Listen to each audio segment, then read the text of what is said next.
So just as the waves are made of the same substance, the same essence as the ocean, they are not separate.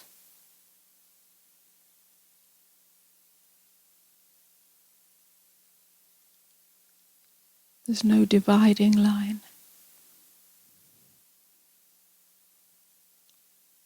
Then every appearance, every form, whether it be a thought form, a feeling form, an emotion, a sensation, and all forms that we call objects or things, and the form of this body and the form of this life, all forms are made of the same essence as being, the light of being, the division between matter and spirit, so ingrained in science and even religion, is erroneous. It's one of the great errors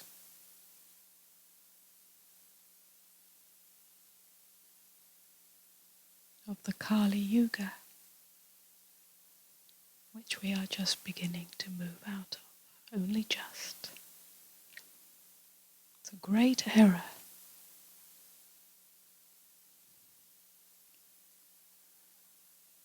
Matter, what appears as matter, I prefer to call it an appearance or a phenomenal display,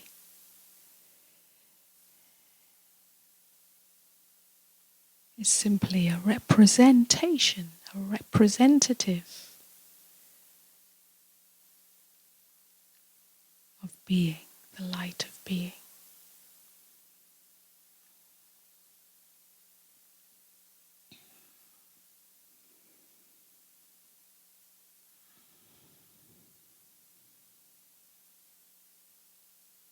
So when we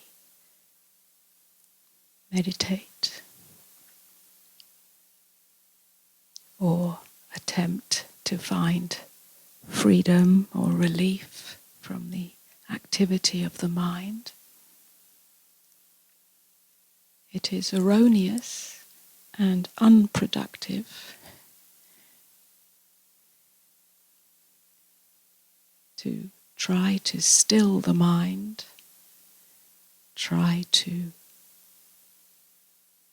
achieve a state of silence, because that silence, the silence of being, is not separate from activity.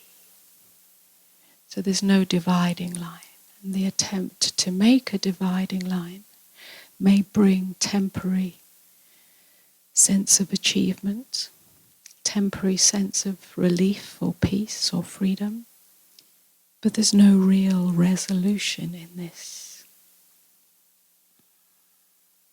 Nothing is resolved because it's an error. An error of perception, an error of understanding. So always here we are pointing to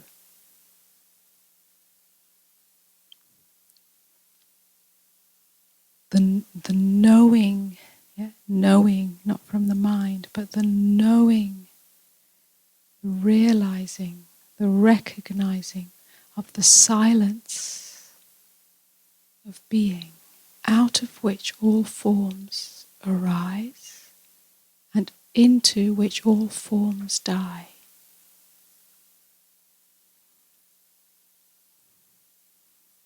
But these forms that arise, that are born and die, are not birthed into a separate dimension, even though it appears that way at times. It's all in the one field a field that has no boundary, no edge, no beginning, no ending, no top, no bottom.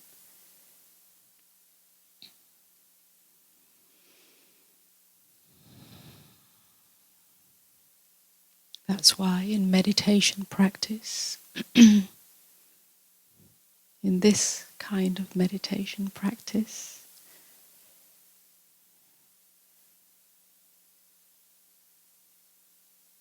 having an inner soft gaze, an inner soft position or stance that has no actual position. It's not sitting on anything or standing on anything. But let's call it an attitude or an approach. I prefer the word gaze.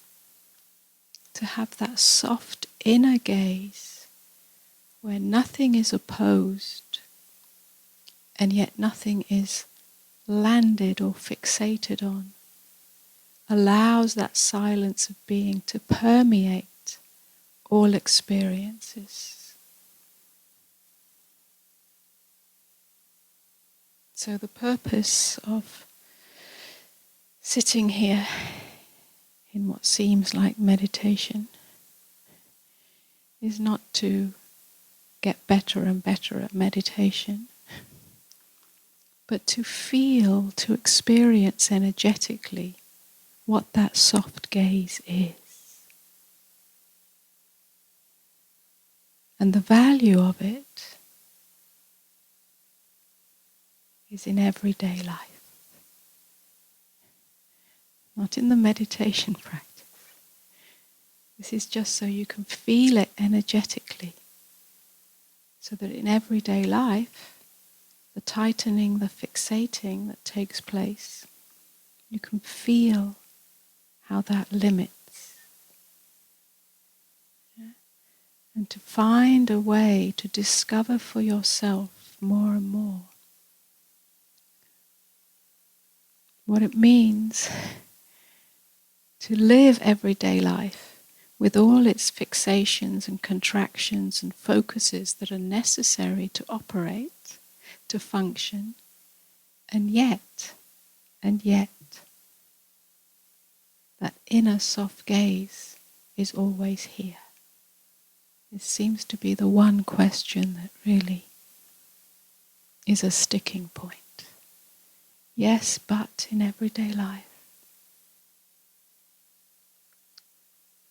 I don't think there's a how. I cannot give you a method. I cannot give you a formula.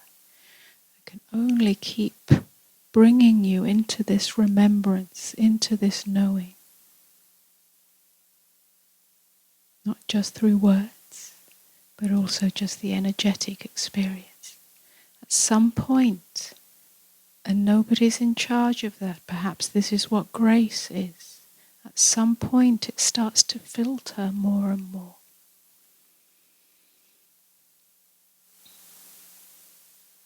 And then meditation is not necessary. Not in the conventional sense. Of course, if you love to sit and be in silence, there is deep nourishment, deep rest, just as there is deep rest in sleep. We don't throw away sleep just because we've awakened. Yeah. So being in silence, sitting in silence is deep rest. But what ends is the need to achieve something through meditation practice and to get better at it, more skillful at